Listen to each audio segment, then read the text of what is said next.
Hello everyone, welcome back to online study. आज हम इस वीडियो में बात करने वाले हैं बिहार दरोगा एसआई के लिए सेट नंबर 5। उम्मीद है कि इससे पहले कि आपने बाकी के सभी सेट को देख रखा होगा। 50 क्वेश्चंस का ये जो सीरीज चल रहा है बहुत इंपॉर्टेंट क्वेश्चंस की सीरीज है, तो आप इनको बिल्कुल भी मिस नहीं कर सकते हैं। और इसका जो पीडीएफ है वो अपने कोर्स वाले पेड कोर्स में मैं डाल रहा हूँ, तो जो लोग वहाँ पर जुड़े हुए आप जा करके पीडीएफ को डाउनलोड करना चाहें तो कर सकते हैं। ठीक है, सबसे पहले इस क्वेश्चन का राइट आंसर आप नीचे कमेंट करके बताइए। तो चलिए शुरू करते हैं। फ्रेंड्स, नवरात्रि स्पेशल ऑफर चल रहा है बिहार एसआई के कोर्स पर। जो लोग अभी तक कोर्स में नहीं जुड़े हुए हैं मैं उनको बता दूं कि 299 का कोर्स सिर्फ और सिर्फ आपको मिल रहा है 99 में। यानी बिहार एसआई की पूरी स्टडी मटेरियल आपको मिल जाएगी सिर्फ और सिर्फ 99 में। और जो भी इसके अपडेट होंगे वो आपको सब कुछ मिलता रहेगा। पूरे 1 साल की वैलिडिटी मिलती है आपको इस कोर्स की, यानी प्री और मेंस दोनों के लिए ये आपका कोर्स उपलब्ध रहेगा। तो जो लोग अभी तक नहीं जुड़े हैं जाकर के एप्लीकेशन पर जुड़ सकते हैं। बहुत ही कम कीमत पर मिल रहा है सिर्फ और सिर्फ 99 में। तो अभी इस वीडियो के नीचे डिस्क्रिप्शन में एप्लीकेशन का लिंक दिया गया, उसको डाउनलोड करिए, जा करके लॉगिन करिए स्टोर सेक्शन में, और उसके बाद आप अपने इस कोर्स को ज्वाइन कर सकते हैं। सबसे पहला प्रश्न है कि मुगल काल में प्रचलित शाहरुखी सिक्का क्या था। शाहरुखी जो सिक्का था वो क्या था। देखिए, सबसे पहले तो ये पूछा जाएगा कि मुगल काल में प्रचलित शाहरुखी क्या था। तो एक प्रकार का ये सिक्का था और ये चांदी का सिक्का था। शाहरुखी जो कि चांदी का सिक्का था और ये बाबर के द्वारा स्टार्ट किया गया था। ठीक है, बाबर ने इसको चलाया था, ये भी चीज़ आपको याद रखना है। राइट, तो ऑप्शन हम यहाँ पे बी को टिक करेंगे। सेकेंड क्वेश्चन है कि बौद्ध त्रिपिटक के संदर्भ में निम्नलिखित युगों पर विचार करिए। यहाँ पे देखिए, एक रचना विषय है और दूसरी तरफ वस्तु है। तो यहाँ पे हम क्या कह सकते हैं, देखिए पहला तो आपका विनय पिटक का संबंध दिया गया है दार्शनिक मामले से, सुत पिटक बुद्ध के उपदेश, और अभिधम पिटक संघ के लिए नियम के बारे में बात की गई है। तो हम यहाँ पे कहेंगे कि क्या सही है। तो सिर्फ और सिर्फ यहाँ पे जो मैच किया गया वो सही है, केवल और केवल 2, क्योंकि सुत पिटक का संबंध बुद्ध के उपदेश से होता है, जबकि विनय पिटक में है संघ के नियम के बारे में उल्लेख किया गया। फर्स्ट का यहाँ पे होगा और थर्ड का फर्स्ट के साथ मैच होना चाहिए। तो करेक्ट आंसर यहाँ पे मैच करेगा ऑप्शन बी, केवल और केवल 2, सुत पिटक बुद्ध के उपदेश इसमें संकलित किए गए।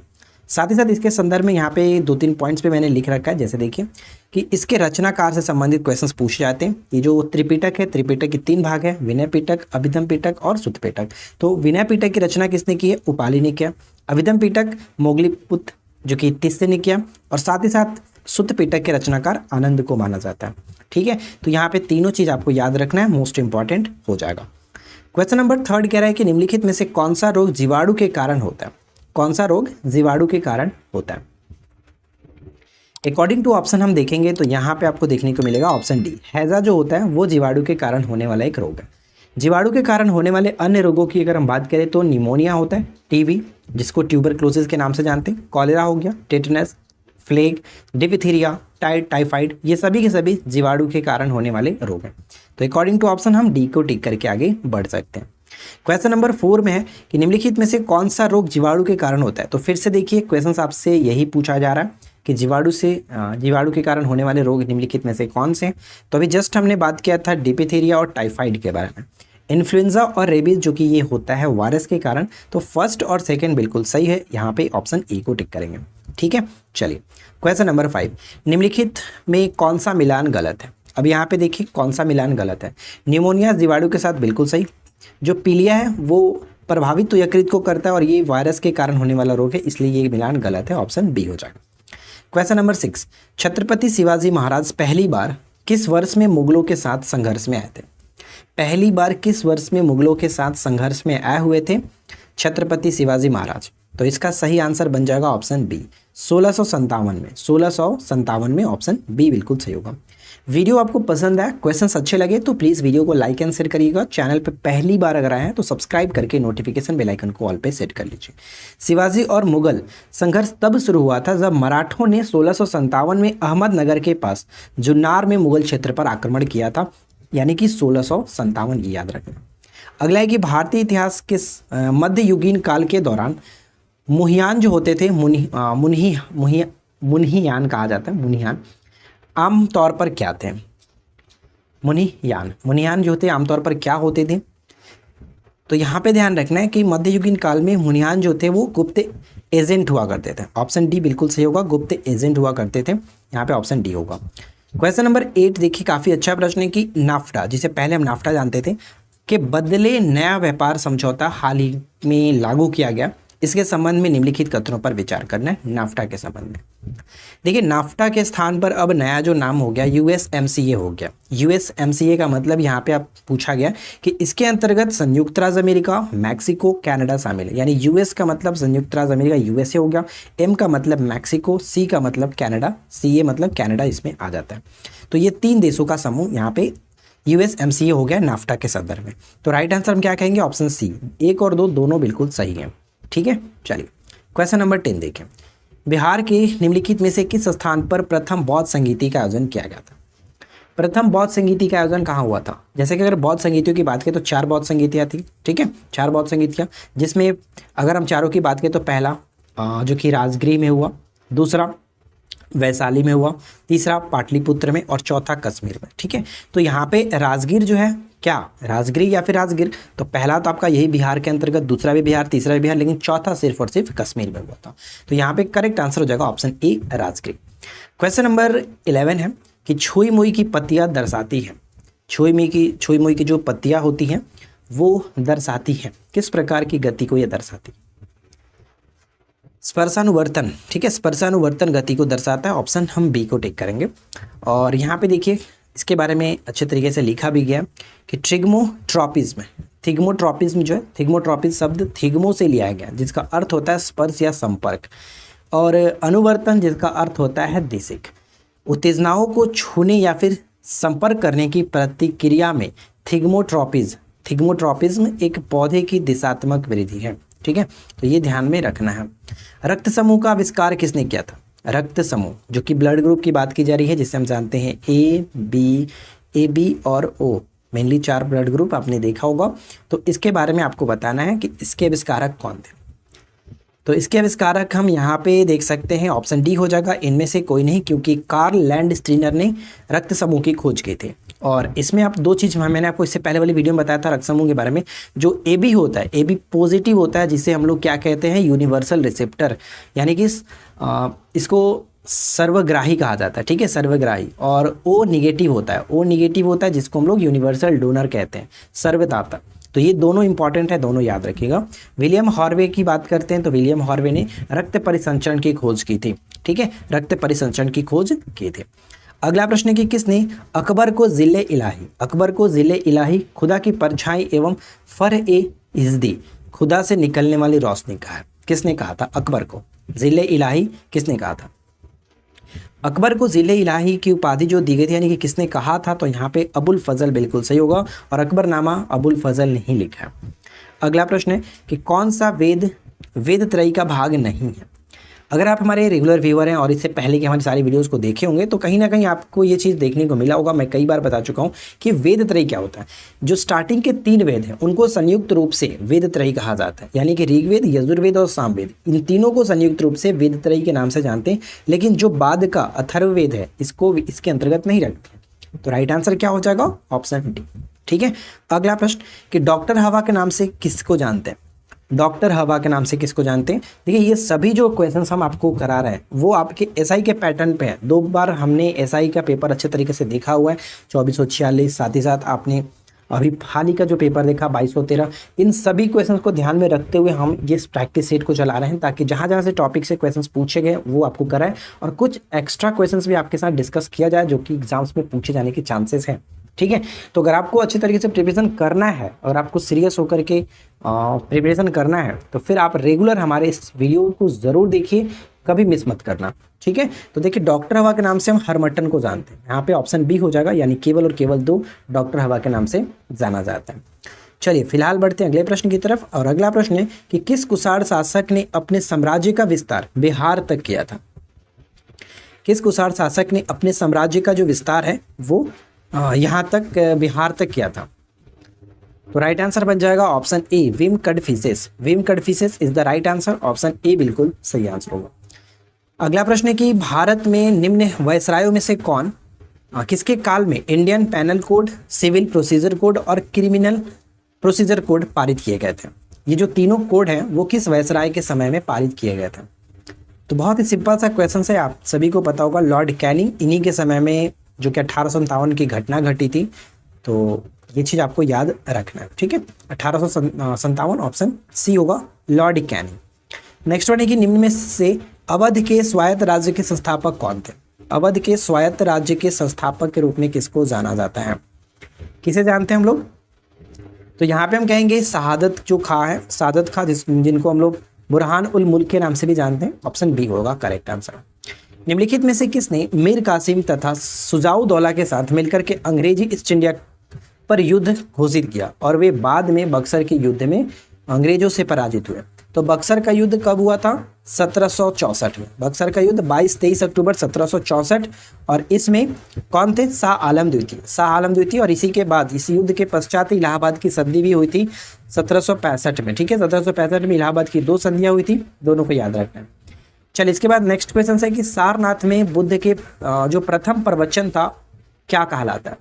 सारनाथ में अपना बुद्ध ने प्रथम उपदेश दिया था, तो इसको हम किस नाम से जानते हैं? इसको हम धर्मचक्र प्रवर्तन कहते हैं। धर्मचक्र प्रवर्तन ऑप्शन डी होगा। देखिए महाभिनिष्क्रमण जो है वो गृह त्याग को कहा जाता है, महापरिनिर्वाण इनकी मृत्यु को कहते हैं। तो धर्मचक्र प्रवर्तन प्रथम जो उपदेश था उनको कहा जाता है। गौतम बुद्ध द्वारा भिक्षुणी संघ की स्थापना कहाँ पर की गई थी? गौतम बुद्ध द्वारा भिक्षुणी संघ की स्थापना जो वो कहाँ पर की गई थी? तो इस प्रश्न का राइट आंसर होगा वैशाली में, ऑप्शन बी वैशाली में। अगला प्रश्न है कि खगजंद जेदा जो राष्ट्रीय उद्यान है वो कहाँ पर है? खगजंद जेदा राष्ट्रीय उद्यान कहाँ पर आपको देखने को मिलेगा? तो ये राष्ट्रीय उद्यान पड़ता है सिक्किम के अंतर्गत। ऑप्शन बी होगा सिक्किम के अंतर्गत खगजंद जेदा राष्ट्रीय उद्यान, ठीक है। चलिए इसके बाद नेक्स्ट क्वेश्चन है कि राष्ट्रीय वन और अभ्यारण्य से संबंधित यहाँ पे राज्य के साथ मैच करना है, तो मैच करते हैं। कागेर घाटी जो राष्ट्रीय वन है कहाँ पर पड़ता है? कागेर घाटी राष्ट्रीय वन पड़ता है छत्तीसगढ़ के अंतर्गत। छत्तीसगढ़ के अंतर्गत, तो फर्स्ट का फर्स्ट के साथ, तो ये दोनों कट गया, हमारा सही आंसर इन दोनों में से कोई एक होगा। चलिए बाकी भी देख लेते हैं, यानी सी का 3 तो मैच कर ही गया, सी का 3 हमें मैच कराना ही नहीं है, ये बिल्कुल हो गया। कुगटी जो वन्यजीव अभ्यारण्य है वो आपका हिमाचल प्रदेश के अंतर्गत पड़ता है।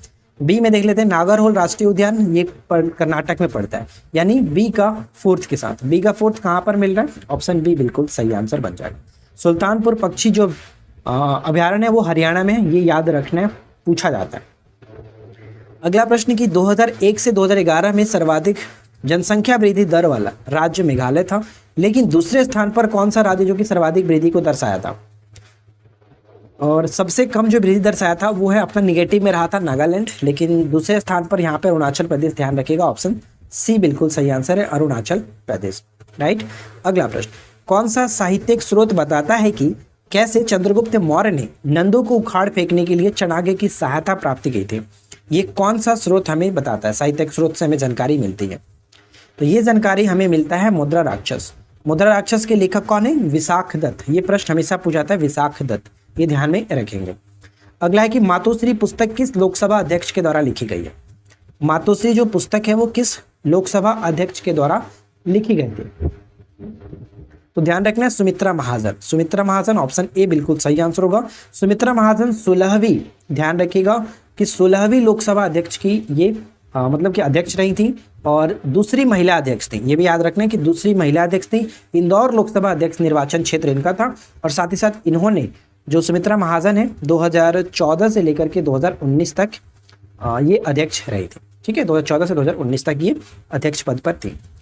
सिंधु घाटी सभ्यता में कालीबंगा निम्नलिखित में से किसके लिए प्रसिद्ध है? जनरली सबसे इंपॉर्टेंट आता है कालीबंगा से हमें खेत की जुताई के साक्ष्य प्राप्त हुए, अलंकृत ईंटों का साक्ष्य मिला, ये 2 चीज आपको हमेशा याद रखना है। साथ ही साथ यहाँ पे मिट्टी के पात्र भी मिले, मिट्टी के पात्र ऑप्शन डी हो जाएगा। कालीबंगा राजस्थान में पड़ता है, ये आपको याद रखना है। चलिए कैलिबर किस खेल से संबंधित है? कैलिबर किस खेल से संबंधित है? कैलिबर का संबंध हो जाता है, ध्यान में रखना है, कैलिबर का संबंध हो जाता है शूटिंग से। कैलिबर शूटिंग से संबंध हो जाता है। 5वीं पंचवर्षीय योजना का मुख्य लक्ष्य क्या था? देखिए पंचवर्षीय योजना आपको किसी तरह से रट कर रखना है, क्योंकि पंचवर्षीय योजना से रिलेटेड हर एग्जाम्स में क्वेश्चंस पूछा जाता है, तो आप इसको जितना अच्छे से हो सके पढ़ लीजिए। हमारे चैनल पे 2-3 वीडियो आपको मिल जाएगी जिसमें मैंने आपको बारीकी से पंचवर्षीय योजना के हर एक पॉइंट्स को कवर कराया हुआ है। तो आप लोग एक बार सर्च करके जरूर देखा करिए। तो देखिए पंचवर्षीय योजना से अगर हम बात करें, पांचवी पंचवर्षीय योजना, तो सबसे पहले तो इसका कार्यकाल आपको याद रखना है 1974 से लेकर के 78 तक था। और ये पहली सी पंचवर्षीय योजना हुई जो कि अपने कार्यकाल से 1 वर्ष पहले ही समाप्त हो गई थी, क्योंकि ये आप देख रहे हैं 4 वर्ष तक ही चला था। क्यों चला था? क्योंकि जनता सरकार ने इसको 1978 में बंद कर दिया था और इसके स्थान पर अनवरत योजना यानी रोलिंग प्लान को लाने की बात की गई थी। रोलिंग प्लान 78 से 83 के लिए लाया जाना था, लेकिन इसको भी 80 में ही बंद कर दिया गया और वापस इंदिरा गांधी की सरकार ने फिर से छठवीं पंचवर्षीय योजना को स्टार्ट किया था। तो ये तो बात हो गई। और पांचवी पंचवर्षीय योजना में जो मुख्य लक्ष्य रखा गया था गरीबी उन्मूलन तथा आत्मनिर्भरता की प्राप्ति, और गरीबी उन्मूलन का जो नारा है वो इसी पंचवर्षीय योजना में देखने को मिलता है। तो सही आंसर ऑप्शन ए होगा। ठीक है, निम्नलिखित में से कौन सी अल्पाधिकार एक सामान्य विशेषता है? कौन सी अल्पाधिकार एक सामान्य विशेषता है? तो ध्यान रखना यहाँ पे करेक्ट आंसर क्या होगा कि अल्पाधिकार एक सामान्य विशेषता है कि अल्प विक्रेता हो तो अधिक क्रेता होंगे, अल्प विक्रेता हो अधिक क्रेता होंगे। यहाँ पे सही आंसर हो गया ऑप्शन सी। वस्तु का संवेग किन कारकों पर निर्भर करता है? तो इसको हम क्या किस तरह से डिफाइन करेंगे? तो सिंपल सा है कि आप जो मोमेंटम होता है P बराबर mv होता है, P बराबर mv होता है। m का मतलब द्रव्यमान यानी मास और v का मतलब वेलोसिटी वस्तु की गति, इन दोनों पर ही निर्भर करता है। तो 1 और 2 यहाँ पे करेक्ट आंसर होगा ऑप्शन बी। अब यहाँ से एक दिन मैंने पूछा था आपसे कि संवेग का ऐसा यूनिट क्या होता है? तो संवेग का ऐसा यूनिट m का मतलब आप यहाँ पे कहेंगे कि kg हो गया और वेलोसिटी के लिए मीटर प्रति सेकंड हो गया। तो kg मीटर प्रति सेकंड जो कि इसका ऐसा यूनिट होता है, ये भी ऑलरेडी एग्जाम्स में पूछा गया है। अगला है कि पूरा पाषाण कालीन जो स्थल है हुंसगी का संबंध किस राज्य से है जहाँ पर आखेटक खाद्य संग्रहकों के होने का प्रमाण मिला है? जब मैंने आपको एनसीईआरटी का चैप्टर 2 क्लास 6 का चैप्टर 2 कराया था उसमें ये क्वेश्चंस आपने देखा होगा। हुंसगी का संबंध किस राज्य से है? तो हुंसगी मैंने आपको बताया था कर्नाटक ऑप्शन सी बिल्कुल सही होगा। इसीलिए बोल रहा हूँ कि आप एनसीईआरटी वाला एमसीक्यू अच्छे तरीके से कवर कर लीजिए। आपको हर चीज़ प्रोवाइड कराया जा रहा है हमारे पेड कोर्स में, तो बिल्कुल भी टेंशन नहीं लेना। इस बार आपका सिलेक्शन तो पक्का है अगर आप हमारे साथ रेगुलर प्रैक्टिस हर चीज़ को फॉलो करेंगे तो। रोमन साम्राज्य में किसे काले सोने के नाम से बुलाया जाता था? रोमन साम्राज्य में काले सोने के नाम से किसको बुलाते थे? ये क्वेश्चंस भी आपको मैंने एनसीईआरटी के ही पार्ट में कराया हुआ है। अगर आप हमारे चैप्टर शायद ये चैप्टर 3 के क्वेश्चंस है, आप देख लीजिएगा। तो काले सोने के रूप में हम जानते थे काली मिर्च को। ठीक है, काले सोने के रूप में काली मिर्च को कहा जाता था रोमन साम्राज्य में। तो ऑप्शन डी हो जाएगा। अगला है कि राष्ट्रपति द्वारा राज्यसभा के लिए कला, साहित्य, विज्ञान आदि क्षेत्रों में 12 सदस्यों को मनोनीत करने की व्यवस्था भारतीय संविधान के किस अनुच्छेद के अंतर्गत आता है? किस अनुच्छेद के अंतर्गत ये देखने को मिलता है? तो आपको पता है सरल हम जानते हैं जिसमें 79, 80 और 81 आर्टिकल आता है। 79 में जो कि संसद का गठन, 80 में जो कि राज्यसभा का गठन और ल का मतलब लोकसभा 81 के तहत। तो यहाँ पे 80 बिल्कुल सही आंसर होगा ऑप्शन सी। ठीक है, अगला प्रश्न, संविधान का अनुच्छेद 312 राज्यसभा को निम्नलिखित में से किसका अधिकार प्रदान करता है? सिर्फ और सिर्फ ये राज्यसभा को ही अधिकार प्रदान किया गया 312 के आर्टिकल के तहत। तो इसका सही संबंध हो जाएगा एक या अधिक अखिल भारतीय सेवा सृजित करने का। एक या अधिक अखिल भारतीय सेवा सृजित करने का ऑप्शन सी बिल्कुल सही आंसर होगा। अखिल भारतीय सेवा सृजित करने का जो अधिकार है सिर्फ और सिर्फ राज्यसभा को ही है। नेक्स्ट क्वेश्चन है कि कुषाण सिक्के बिहार के किस जिले से प्राप्त हुए जो कि कुषाण साम्राज्य की सीमा को दर्शाते हैं? कुषाण के जो सिक्के हैं बिहार के किस जिले से प्राप्त हुए जो कि कुषाण साम्राज्य की सीमा को दर्शाते हैं? Right answer will be option B Buxar यहाँ पे बिल्कुल सही आंसर होगा। ऑप्शन बी हो जाएगा राइट आंसर। अगला प्रश्न है कि निम्नलिखित कथनों पर विचार करिए। 2 पॉइंट से दोनों को पढ़िए और बताइए कौन सा कथन सही है, कौन सा कथन सही होगा। देखिए पहला पॉइंट है कि उभयचरों और अधिकांश सरीसृपों में 3 कक्षीय हृदय होते हैं, बिल्कुल सही है। अधिकांश जो सरीसृप होते हैं उभयचर होते हैं उनके 3 कक्षीय हृदय होते हैं। मछली में 2 कक्षीय हृदय पाए जाते हैं, ये भी सही है। एक चीज और याद रखिएगा, मानव में 4 कक्षीय हृदय होता है, 4 चैम्बर होता है। तो यहाँ पे दोनों के दोनों कथन बिल्कुल सही है, इस वजह से सी को टिक करेंगे। नेक्स्ट वन है कि प्रत्यावर्ती धारा का आविष्कार किसने किया था? प्रत्यावर्ती धारा का आविष्कार किसने किया था? गेस करिए, प्रत्यावर्ती धारा का आविष्कार किसने किया था? तो निकोला टेस्ला यहाँ पे करेक्ट होगा, निकोला टेस्ला ऑप्शन सी। प्रत्यावर्ती धारा निकोला टेस्ला। फिरोज शाह तुगलक ने एक नया कर सिंचाई कर को लगाया था, ये कितना होता था जो कि पद का कितना होता था, कितना भाग था? सिंचाई कर जो था वो उपज का 1/10 भाग, 1/10 भाग के रूप में सिंचाई कर के रूप में लिया जाता था। केंद्रीय प्रदूषण नियंत्रण बोर्ड किस मंत्रालय के अंतर्गत आता है? केंद्रीय प्रदूषण नियंत्रण बोर्ड जो किस मंत्रालय के अधीन आता है? क्या बनेगा करेक्ट आंसर? तो हम यहाँ पे कहेंगे कि सही आंसर हो जाएगा ऑप्शन डी, पर्यावरण और वन मंत्रालय के अंतर्गत, पर्यावरण और वन मंत्रालय के अंतर्गत आता है, ऑप्शन डी होगा। हाल ही में जिस राज्य सरकार ने देहिंग पटगाई वन्यजीव अभयारण्य को एक राष्ट्रीय उद्यान के रूप में अपग्रेड करने का निर्णय लिया है, तो बताइए क्या होगा? लेकिन इस प्रश्न का राइट आंसर मैं नहीं बताने वाला हूँ, बहुत ही सिंपल सा क्वेश्चन है। राइट आंसर आप नीचे कमेंट करके बताइए। देहिंग पटगाई जो वन्यजीव अभयारण्य किस राज्य में स्थित है? बहुत ही सिंपल सा क्वेश्चन है, आप लोग कमेंट करिएगा। अगला है कि बोथनिया की खाड़ी दो देशों के बीच स्थित है। बोथनिया की खाड़ी दो देशों के बीच है, जिसमें से एक फिनलैंड होता है, फिनलैंड की राजधानी हेलसिंकी, ठीक है। तो दूसरा कौन सा है? दूसरा कौन सा, ये गेस करिए। दूसरा यहाँ पे हो जाता है स्वीडन, ठीक है, स्वीडन। फिनलैंड और स्वीडन के बीच बोथनिया की खाड़ी पड़ता है।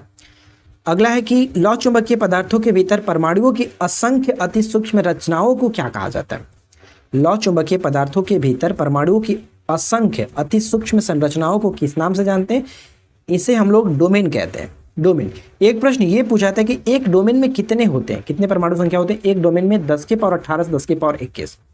नेक्स्ट वन कि जल में वायु का बुलबुला किसकी भांति व्यवहार करेगा? जल में वायु का जो बुलबुला होता है किस तरह से दिखता है? तो ये अवतल लेंस की भांति व्यवहार करता है, ऑप्शन डी, अवतल लेंस की भांति व्यवहार करता है। अगला है कि कैमरून और मैरिनो जो है वो किसकी नस्ल है? कैमरून और मैरिनो जो है वो किसकी नस्ल है? नस्ल वाली वीडियो भी हमारे चैनल पे आपको मिल जाएगी। पशुओं के नस्ल से मैंने आपको अच्छे तरीके से कवर कराया हुआ है, आप ज़रूर जाकर के चेकआउट कर लीजिएगा। तो यहाँ पे देखिए कैमरून और मैरिनो जो है वो किसकी नस्ल है? तो मुर्गी की नस्ल है, ऑप्शन डी हो जाएगा, मुर्गी की नस्ल है। मुर्गियों की प्रमुख नस्ल यहाँ पे आप देख सकते हैं। कड़कनाथ चिकन तो इन सभी को पता ही है, बहुत फेमस था। टिटरी याद रखिए, कश्मीरी फेवरोला याद रखिए, असील याद रखिए, लैगहॉर्न हो गया, एनकोना, गुजरी, ग्रामप्रिया, स्वरनाथ, कामरूप, ये सभी के सभी मुर्गी की प्रमुख नस्ल है। निम्नलिखित में से कौन शीतोष्ण कटिबंधीय घास भूमि है? निम्नलिखित में से कौन शीतोष्ण कटिबंधीय घास भूमि है? देखिए शीतोष्ण कटिबंधीय होता है, एक उष्ण कटिबंधीय होता है। मैंने आपको चैनल पे अच्छे तरीके से कराया हुआ है, एक बार आप सर्च कर लीजिएगा, घास के मैदान वीडियो मिल जाएगी हमारे चैनल के नाम से। देखिए जो भी टॉपिक आपको चाहिए, सबसे पहले टॉपिक का नाम लिखिए और उसके लास्ट में ऑनलाइन स्टडी जोन लिख लीजिए, आपको हमारे चैनल पे वो टॉपिक मिल जाएगा। मोस्टली टॉपिक 90% मैं आपको गारंटी देता हूँ कि हमारे चैनल पे वो टॉपिक ज़रूर आपको मिल जाएगा, और नहीं मिलता है तो आप 10% वाले टॉपिक को नीचे कमेंट करिए, ज़रूर वीडियो आपको प्रोवाइड कराया जाएगा। तो शीतोष्ण कटिबंधीय घास के मैदान के अंतर्गत हम देखेंगे तो वेल्ड आता है। सवाना जो होता है वो उष्ण कटिबंधीय घास का मैदान है दक्षिण अफ्रीका का, और वेल्ड भी दक्षिण अफ्रीका का, लेकिन शीतोष्ण कटिबंधीय है।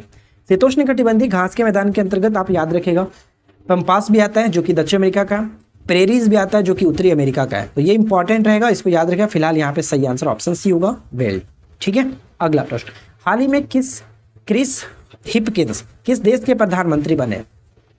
क्रिस हिपकिंस किस देश के नए प्रधानमंत्री के रूप में इन्होंने शपथ ग्रहण किया? तो राइट आंसर होगा New Zealand, New Zealand, option A. New Zealand की राजधानी क्या होता है? नीचे कमेंट करिए जल्दी से। हाल ही में किसके द्वारा पहली स्वदेशी रूप से विकसित मोबाइल ऑपरेटिंग सिस्टम बनाया गया? मोबाइल ऑपरेटिंग सिस्टम बनाया गया जिसका नाम रखा गया था भार ओएस, शायद, ठीक है, भार ओएस। ये बनाया गया है किसके द्वारा? तो राइट आंसर हो जाएगा option B, IIT Madras, IIT Madras के द्वारा बनाया गया। किस राज्य सरकार ने किसानों के लिए जल संरक्षण योजना शुरू किया? जल संरक्षण योजना शुरू किया, क्या होगा राइट आंसर? जल संरक्षण योजना को स्टार्ट किया झारखंड की सरकार ने, झारखंड की सरकार ने, ऑप्शन बी। देखिए फ्रेंड्स 50 क्वेश्चंस यहाँ पे आ गया और आज के इस वीडियो का आखिरी प्रश्न है, और मुझे यकीन है कि आपने इस वीडियो से 36+ क्वेश्चंस अच्छे से सही कर लिया होगा। अगर आपने इतना सही स्कोर किया तो बहुत अच्छी बात है, आपकी स्कोरिंग काफ़ी अच्छा है, कोई प्रॉब्लम नहीं है, बस इसी तरह से आप मेहनत करते रहिए। और जिनका भी अगर इससे कम स्कोर आता है तो आप लोगों को और भी मेहनत करने की ज़रूरत है, और जैसे कि मैंने आपको बेस्ट स्ट्रैटेजी बताया, आप उसको रेगुलर फॉलो करते रहिए। कम से कम 15 से 20 दिन आप उसको रेगुलर फॉलो करिए, तब आपको फ़र्क खुद दिख जाएगा। देखिए किस राज्य या केंद्र शासित प्रदेश की पुलिस ने साइबर कांग्रेस पहल लॉन्च किया? साइबर कांग्रेस पहल को हाल ही में लॉन्च किया कहाँ पर? तेलंगाना में इसको स्टार्ट किया गया, ऑप्शन ए बिल्कुल सही होगा, तेलंगाना। ठीक है फ्रेंड्स, तो आशा करते हैं कि आप लोगों को आज का ये वीडियो अच्छा लगा होगा। पसंद आया हो तो वीडियो को लाइक एंड शेयर करिए, चैनल पे पहली बार है सब्सक्राइब करके नोटिफिकेशन बेल आइकन कॉल पे सेट करिए। हम मिलते हैं आपके साथ इसी प्रकार के किसी और वीडियो में नेक्स्ट टॉपिक के साथ। Thanks for watching, keep learning, have a good day.